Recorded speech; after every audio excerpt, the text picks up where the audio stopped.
Okay, this is session 4 of Monsterhearts 2, Mercy Falls 83. This is our final session for this series. I think we're probably going to revisit this story next year at some point, but for now, this is going to be the final session. I want to talk about, before we begin, I'm not going to do a recap because we just played, so we shouldn't need a recap. It should all still be very fresh in our minds. But I do want to talk about where we see the story going, how we think things might shake out. It doesn't mean that's how they're going to shake out, but I think it's a conversation worth having.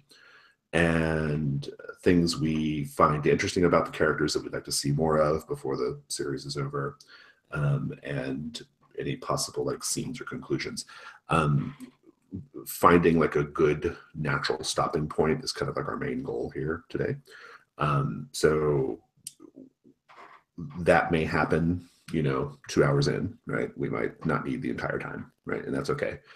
If we find like the right stopping point, then we'll take it. We'll get off the highway. We'll take that off ramp. Yeah, so I'll just open it up to you guys. I mean, what are we thinking generally about the story, kind of where we anticipate it going or where we hope it might go? Anything like that? I was thinking how... Oh, go ahead, Garrett. Like, Lauren and I had the chance to talk yesterday night a little bit longer. We just couldn't stop talking about the game. And so our characters, like from a character perspective, are so super interested in getting away from each other and instead interacting with the other two. And I'm more focused on Adam, and Adeline possibly also more focused on Fall, to get some new reference points about where do we stand in terms of humanity. I think that's a good idea. Like, kind of, we kind of had our Julia Adeline session, right? And then maybe kind of seeing the kind of groupings get mixed up. I'd like to see Adam with other player characters, period. I think that would be great. He's had like a very like sort of solo story in terms of not even just with other player characters. Like, he's had very few interactions with like NPCs. It's all been just like people who want to terrorize him, right? So I think that would be great personally. Yeah, I was thinking it's really interesting to me that the killer is like honed in on my scent, and it like turns him on. At the same time, he has this fascination with Adam because of the void. But then I also realized that Julia has a capsule of my musk. I have my own musk. Shay smells like my musk. So it'll be interesting to see like where he's honing. yeah, the killer is kind of like, I mean, it's interesting because I think you're right. The killer has like a reason to be after kind of like all of you, right? He hasn't really like marked Addie for anything, but for everybody else, like there's a distinct like, I have a reason to be in your life and to terrorize you, right? So, and yet Eddie is the first one who got killed. It's true. Yeah. The irony. The irony of it all. Good point. Obviously, that's going to be that's something we're going to have to sort out right at the beginning, right? Like, how do you come back mechanically? Like, are you going to take no strings, or are you going to ditch your strings, or are you going to go to darkest self, right? That's something we'll have to sort out and then figure out what that looks like on screen, right? I think that's always kind of an interesting thing to do in Monsterhearts. It's like, what does it look like when you are not actually dead, right? Yeah, I was also thinking, because I woke up very early this morning, it would be fun too if like you did a like a teaser scene at the end of whatever this happened, like whatever happens this session. It would be neat if you did like a teaser scene like after the credits roll about like Eddie as a 5-year-old finding the mask or something in the woods or something, and then I could put that as like a stinger of the last episode. Maybe we'll see. We'll see. That's an interesting idea.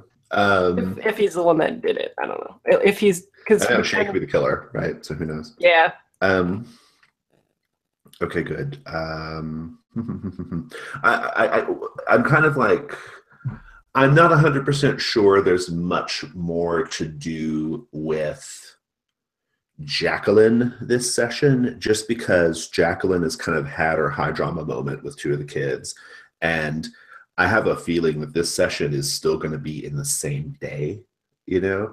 And so it kind of doesn't make any sense for Jacqueline to have just like gotten Julia to agree to be her quote monster and then like immediately have her doing something, right? Like I think they'd sit on that for at least a day or two, right? So it could be that, you know, we've seen Jacqueline, we've seen Julia's parents, we've seen some of these characters in action. It might be that in my thinking, like I think this is probably going to comprise the rest of this day, and then and to me that means a couple of different things. It means the party, it means possibly having a showdown with the spiral killer, it means you know, resolving some of the tension with Shay, maybe resolving some of the tension between Julia and Adam, or pursuing that at least. So Yeah, I agree. It has to be the same day, just because it has been a really nightmarish day for, I guess, all of the characters, if you think about it. But yeah, from Adam's perspective, it has been just getting worse and worse. Well, and that's been the whole thing with Mercy Falls has been that, right? Like the whole, like whatever it is, 11 or 12 sessions of the main series, that only comprises 3 days in time, right? Like all those sessions are just 3 days in the lives of these kids. And so it kind of makes sense that like this whole series is just this particular day, right? Yep, that makes sense. And I think for Adam, he has to assume some identity at the end, or completely break down. This, I guess, that's the only way the day could go. And yeah, interacting with some PCs would be fine. It may be just because it's an NPC that has been established as something like a friend to him. He might talk to Debbie if she comes up. Yeah, at the party we'll have a chance to see other NPCs if we think that's salient. I mean, I think Debbie could be one. Obviously, Chad's going to be there. Yeah, I think it'll be interesting to see how that sorts out. The Heather situation is not resolved. That's worth pointing out, right? Addie, that's something you may want to put in your pocket, because that is something that your mother's wanted you to do. Although I feel like maybe circumstances have changed a little bit, but maybe she's not going to hold you to that anymore. But nevertheless, I think it's still like an open question of like, where's Heather, right? So anyway, Lauren, do you have any thoughts about Adeline or any other characters?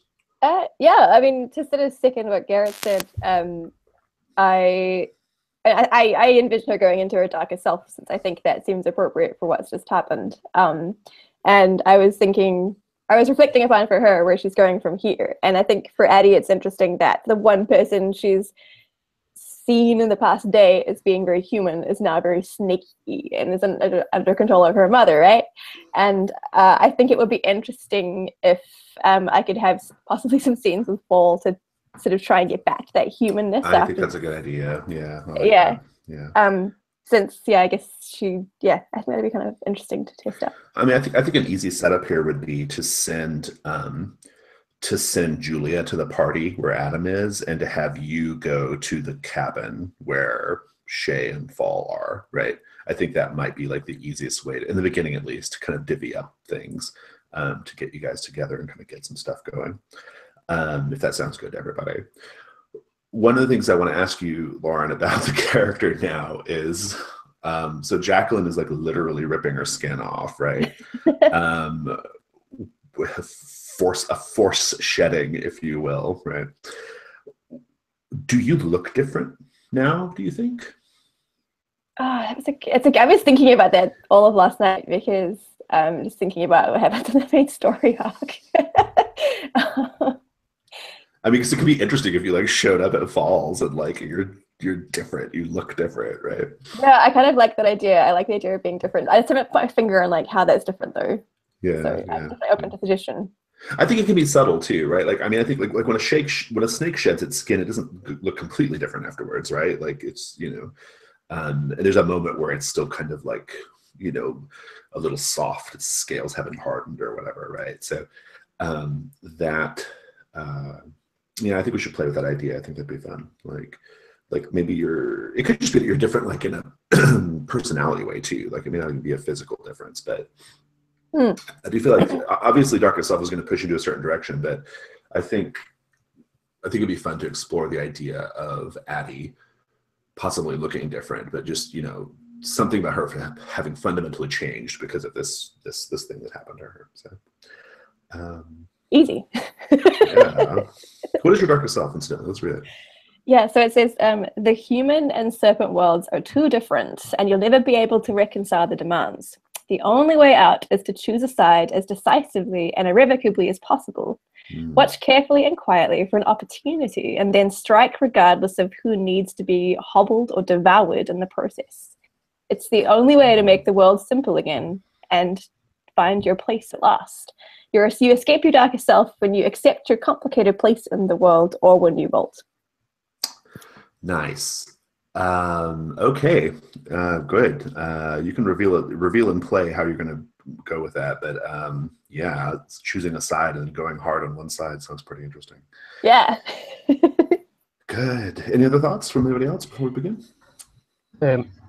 May I add a couple of thoughts about Julia, because I also had to think all night long about her. So I think I played her quite on volume 11 yesterday night in our last session. I think so. Yeah.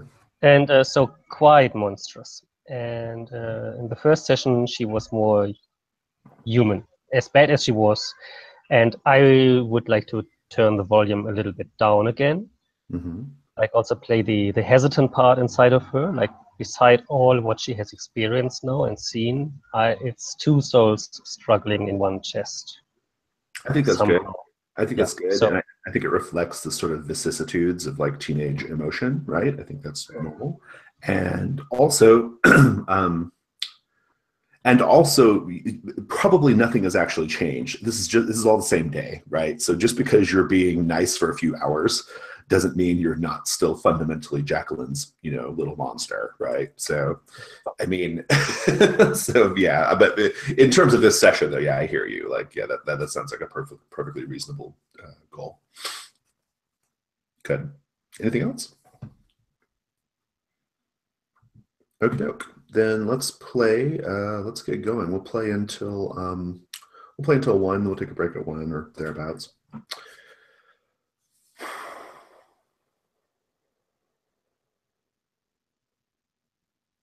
I want to position everybody in time and space first. Well, we know where Julia and Addie are, where they're at and what's going on, so that's good.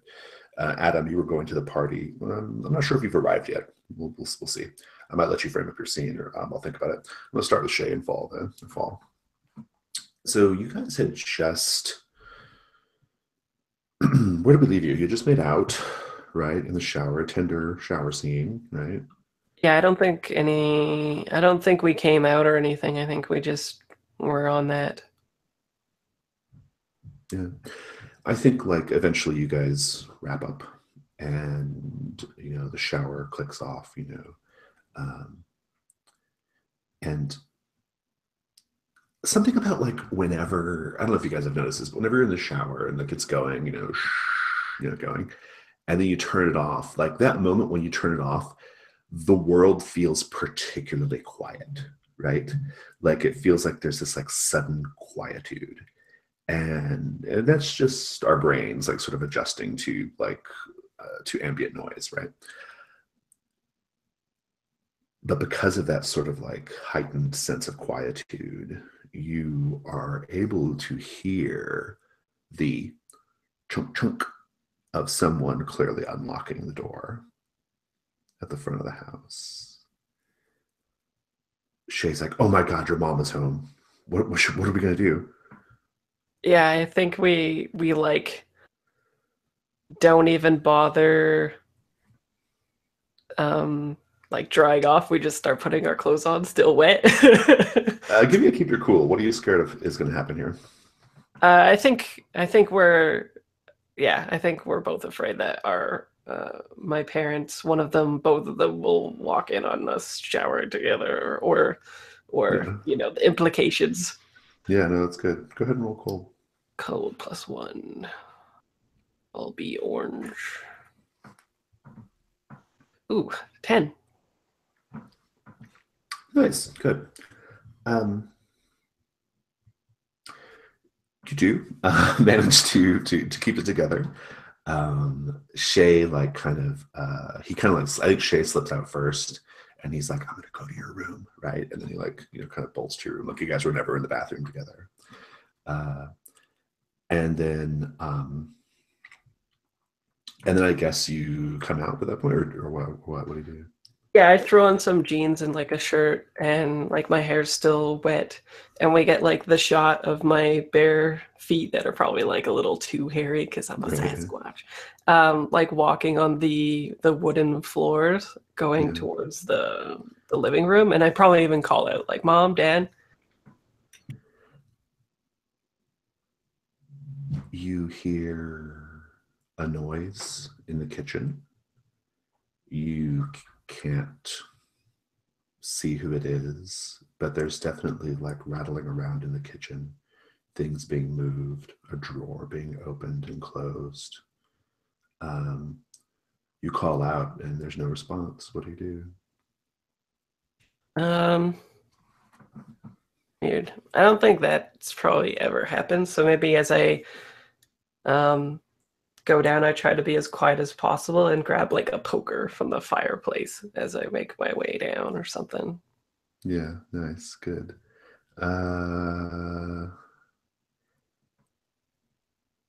Good. I'm going to give you the benefit of your roll here. I'm not going to make you roll again for keep your cool, but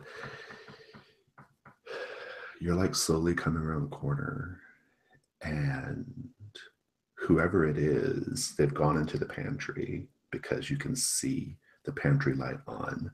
The door is slightly ajar, and you can hear things being moved around, right? What do you do?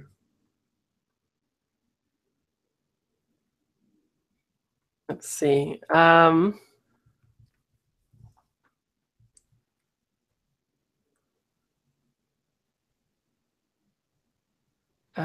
was gonna see if I could do icebreaker, but I don't think it really makes sense. I think I just do I just inch closer with like the drops of water hitting on the wooden floor as I go to like, yeah, I'm probably doing the teenager thing where I think I'm being like ninja quiet, but it's just like a normal, especially in jeans, right? Like you can't be silent in jeans.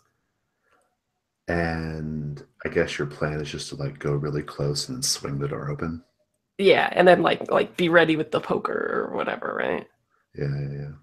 So you're doing your thing, squish, squish your wet feet on the floor, right? Trying to be quiet.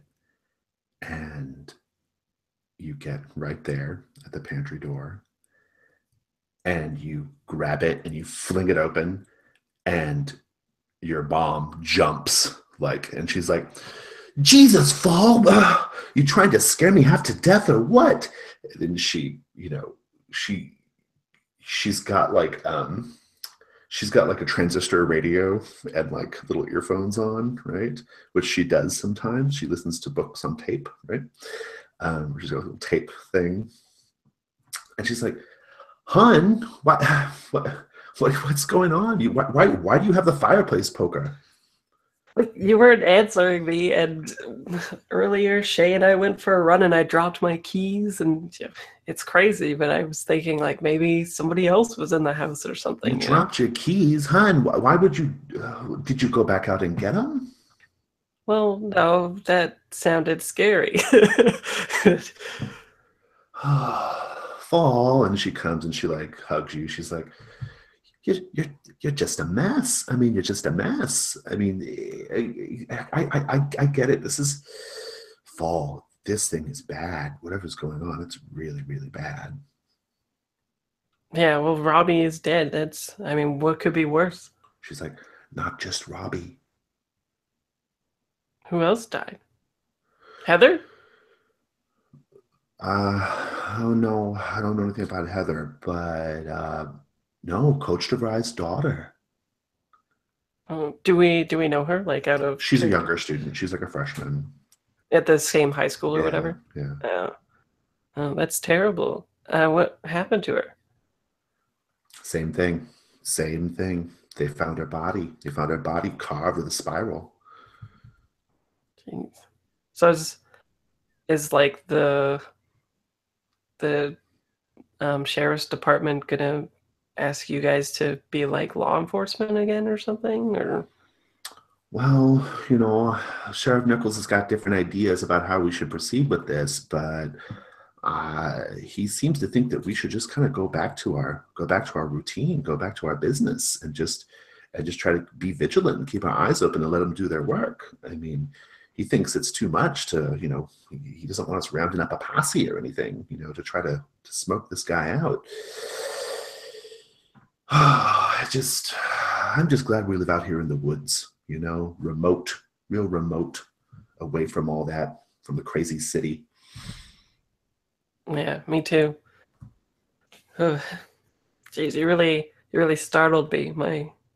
My heart's still jumping out of my chest. Well, and I think she hears like Shay in your bedroom, and she's like, "Oh, is Shay still here?" yeah. Shay and I went for a run. We came back. And we She's like, showered off, and then you came in and scared the bejeebus out of us. she's like, "All right, we'll go get cleaned up, and I'll make you guys some dinner." And she goes to the kitchen to make dinner. Yeah, and I go back upstairs and grab a towel and start actually drying off, and I start laughing, and I'm like, Shay, you'll never believe what just happened. Right, good.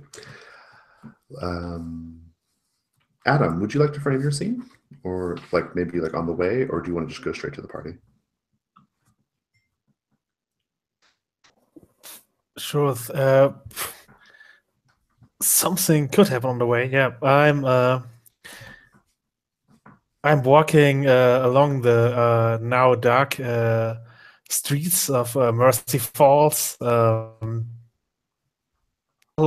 bit on the back end of my high. I talked to the most terrible parents I ever met, and my clothes is still somewhat dirty from hiding in the woods from this murderer. And yeah, that's a bad day, and I'm kind of worried about showing up to the party like this. But and still not going home. I find that super interesting that you haven't actually gone home yet. Yeah. I always I kind of don't want to get home. Yeah. As frightening as this day is, at least it is something. Yeah. Like sure. Yeah, I think you'll probably run into, let's say Debbie. And I think Debbie is like also like you're getting close to like Chad's neighborhood. Chad lives on a street with like really rich people, right? And I think you guys are kind of like walking in that neighborhood, and you see Debbie there. And Debbie is, I'm imagining Debbie looks like Barb from Stranger Things, right? I think it's that kind of situation, right? Okay. Like a little frumpy, like great big Sally Jesse Raphael glasses, right? That kind of thing. And she sees you, and she's like, "Oh, hey, Adam, are you going to Chad's party?" Yeah, Abby asked me to come with her at detention. Like, oh, so you guys are supposed to go together. Where is she? Yeah, that's the problem. There was a lot of crazy stuff happening, like someone died at school. Have you heard about it already? I've been hearing about that. Yeah. I've been hearing that. I guess the sheriff called some kind of meeting of some people in town. Like my parents couldn't go, but yeah, I've been hearing all kinds of weird stuff. It's Robbie from the sports team. He just he's just gone. Like, Robbie, are you serious? Yeah, he was in the bathroom with all this paintings of spirals and shit like that. And I'm really surprised by that. He was such a big guy, I mean, he was at least Constitution 17. I can't believe that he would get overpowered so easily by someone. I mean, that's so strange. It's so weird. Yeah, it is. It's been the weirdest day. Like, Julia cut her hair like in school. Today? Like at detention? Like the coach just vanished. Everybody was like walking around in school, and when Julia came back, she had like this super short hair. She has this whole hair thing going on. Like, I went to her house. Like, she seemed to be good friends with Evie, and I wanted to, maybe ask her like, hey, what can I do to kind of impress Evie?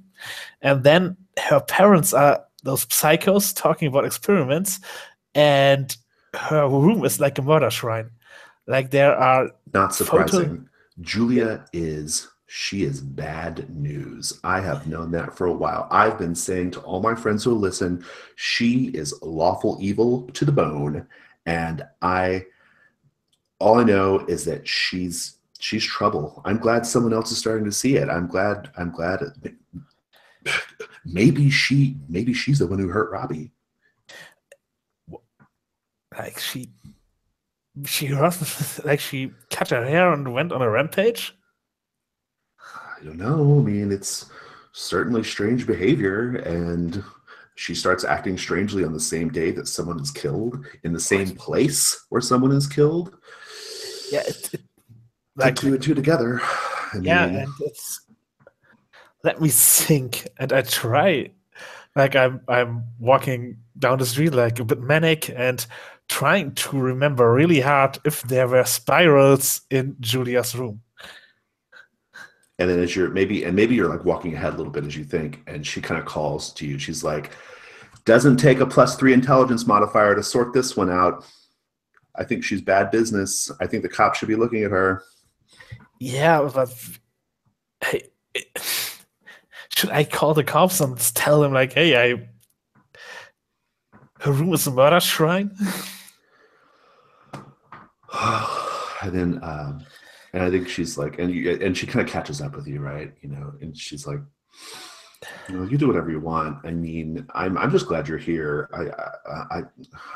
I didn't know. I got dropped off at the end of the street, and I wasn't really sure where Chad's house is. And well, I feel safer with you here. Even though you look, I hope you don't mind me saying this, but you look really, really like a little stressed out right now. Yeah, but hey, you think I can show up to a party like this? I mean, I'm surprised that we even got invitations. I mean, yeah, that's our chance to get a foot in. So maybe, man, get a foot in. Like, do you want to? Why? You do not need to impress Chad, Adam. There is nothing there. Trust me. Yeah.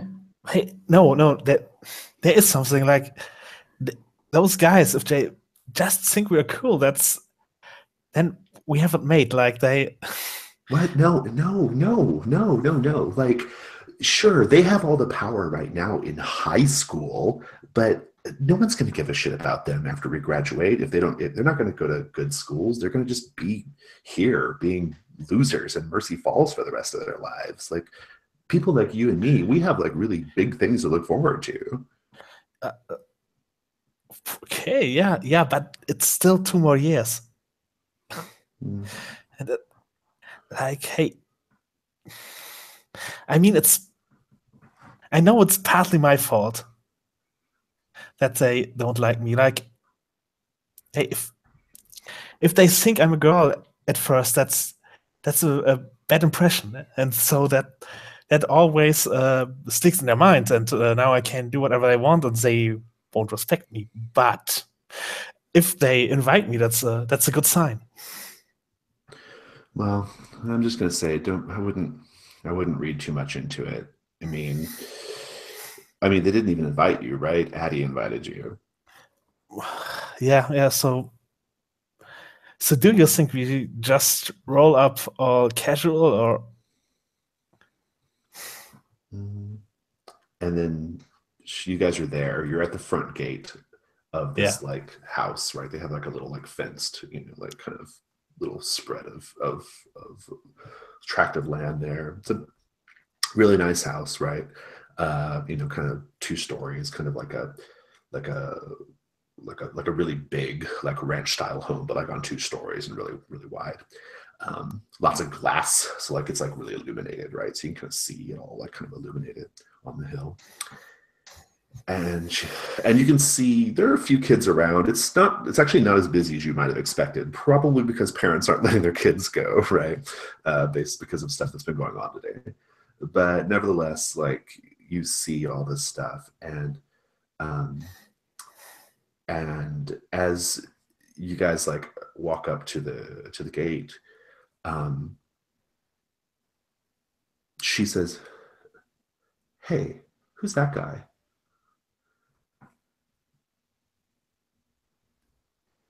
And she's looking like off in a different direction. Yeah, I'm looking in that direction.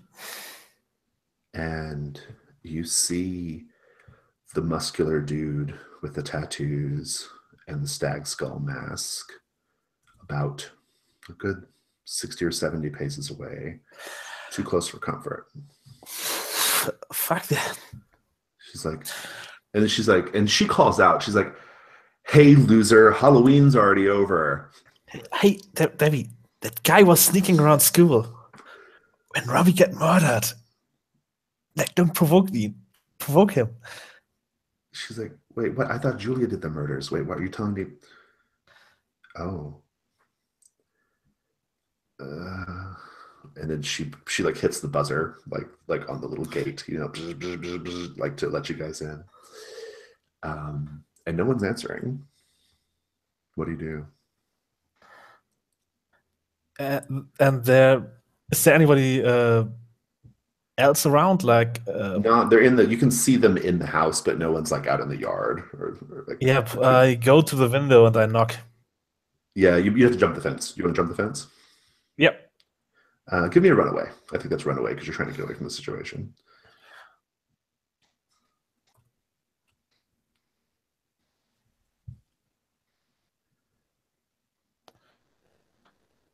Yep, that's a 13. Nice. I'll let you get Debbie to safety too. Just give me the whole scene. What happens? Yep.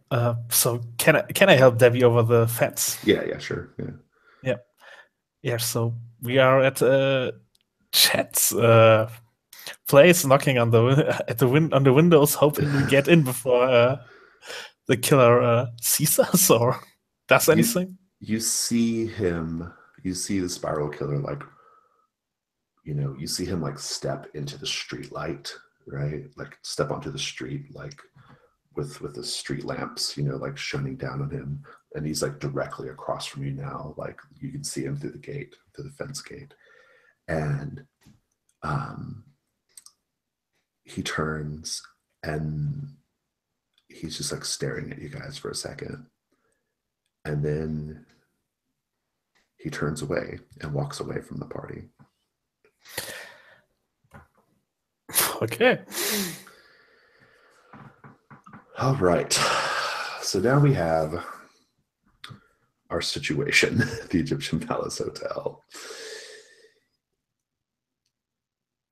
Jacqueline has dug her fingernails into Addie's scalp and and it's like ripping the scalp down, right? And it's making this like very like squishy tearing sound, right?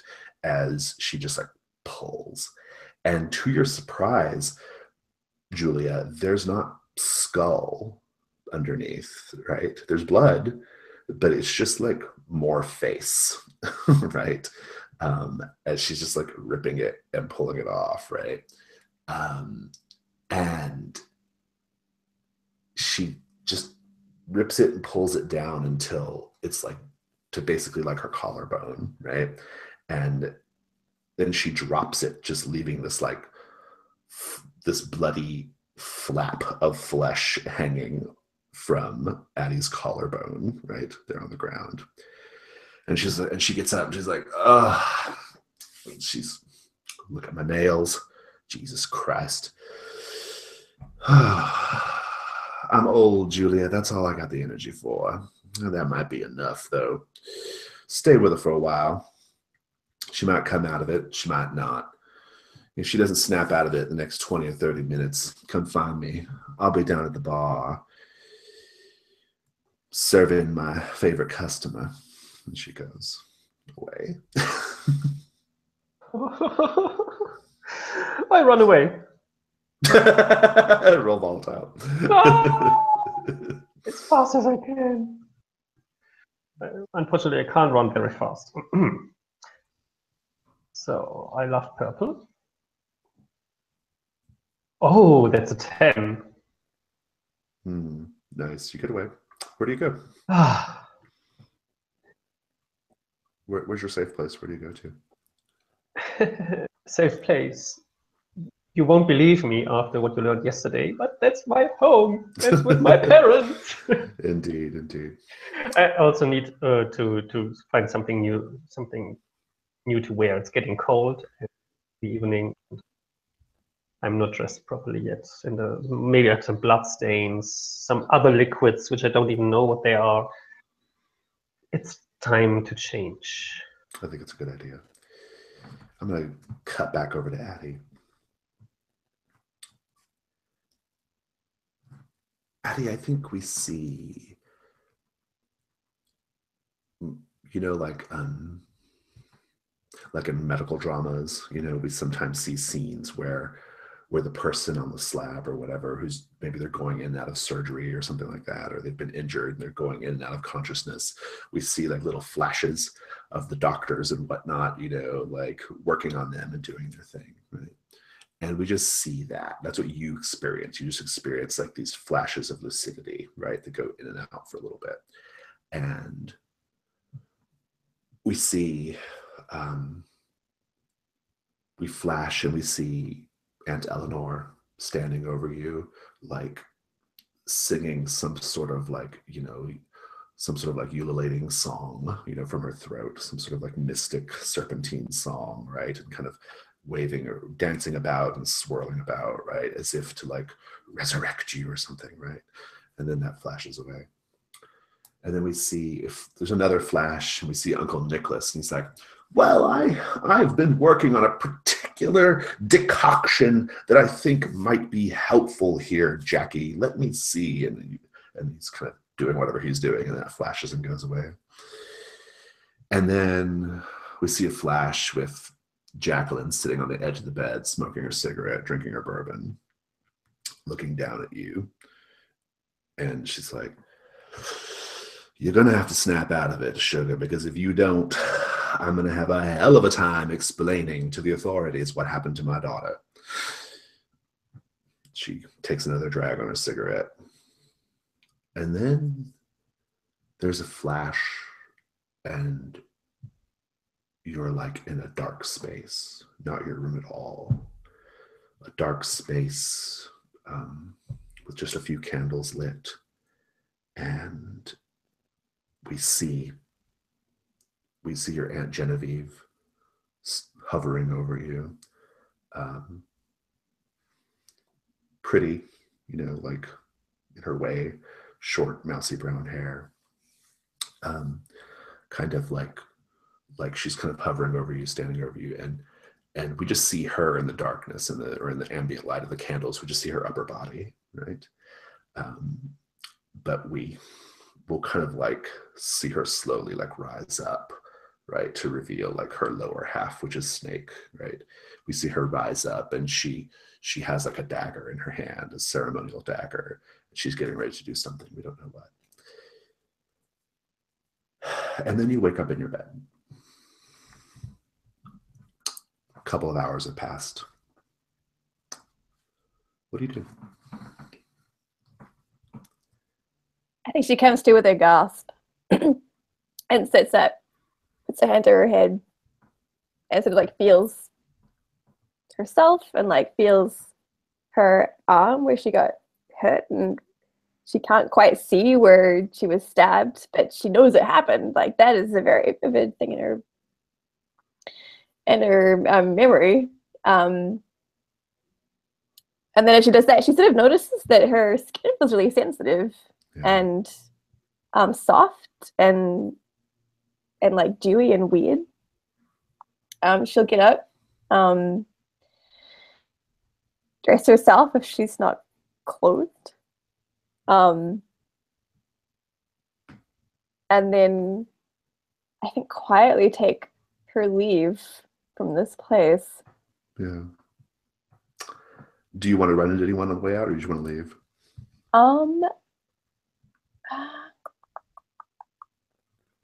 I think I'm fine with her just leaving. I think she'd like to just distance Just herself slipping from her out. family. Yeah, but I'm fine if she does bump into someone. I think you probably actually, like, as you're leaving, because you always have to go out through the bar, right? I think as you're leaving, you see your mom like literally passed out at the bar, like sitting at the bar, like head down, with her head down, and like her hand and her cigarette like perched on the ashtray, right? like, and you could just leave. I think on the way out though, she will maybe like walk over to her mother and like stare down at her with this cutting like scowl and say like, I hate you. You made me this way and I hate you. And then we'll walk out. And there's no response. She's passed out when you say that. Yeah, that's that. Where are you going to go? Should I find out where you're going? She can't go to, I think she's running through who she can go to because she doesn't want to be alone. But she can't be with her family. She can't be with Julia. And that kind of just leaves, and like Robbie's dead. Right. Heather's gone. He's the only other person she really knows in this place. And so I think she's going to just try and find someone she knows. I don't know. She's just gonna where she's going. Yeah, fall probably. Okay, yeah. Head towards Falls. That seems like a natural place to go, I think. And Falls' mom is so nice, and I hate my own mom. So Right, maybe. yeah. Perfect. Yeah. You definitely don't want to go meet Julia's parents. So, even if Julia wasn't there. Okay, good. I'm going to cut back briefly to Julia. So, Julia, I think your parents are waiting for you in the living room when you walk in. And they look at you like kind of like a curious way. And they look at each other. And they do that thing where they are clearly sharing some kind of like information, some kind of like secret information that they convey to one another with just like a raised eyebrow and like a smirk, right?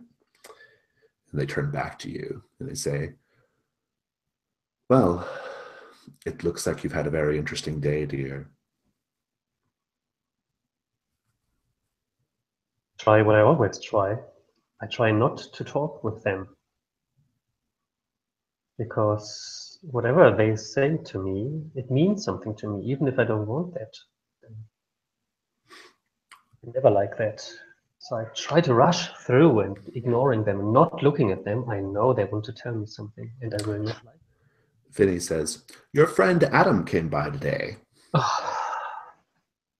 Too late. He's here. He was here. Your mom says, is he your boyfriend, Julia? Are you thinking about getting serious with this boy?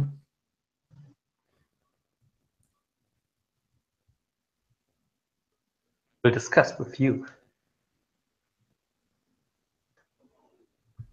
What you have to do, and I have what I have to do, and we keep that separated, right? Speaking of what you have to do, that boy went into your bedroom.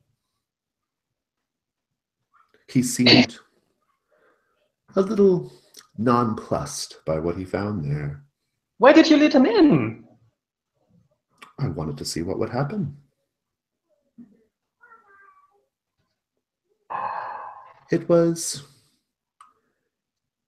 an intellectual inquiry, if you will. Where is he now? Who knows? He ran out of here in a hurry, your dad says.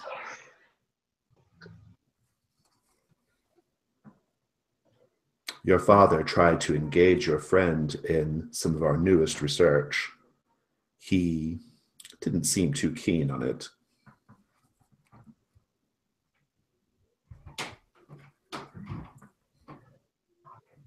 Know that I don't like your research.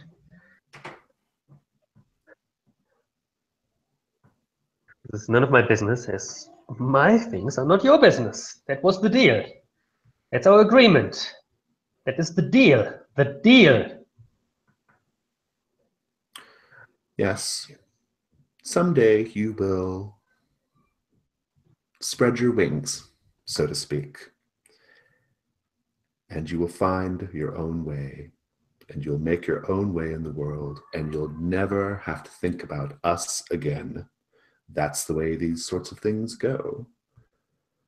But regrettably, we have what is, frankly, an ancient mandate to make sure that you get the best push out of the nest you can get. We want you to take flight in that first moment.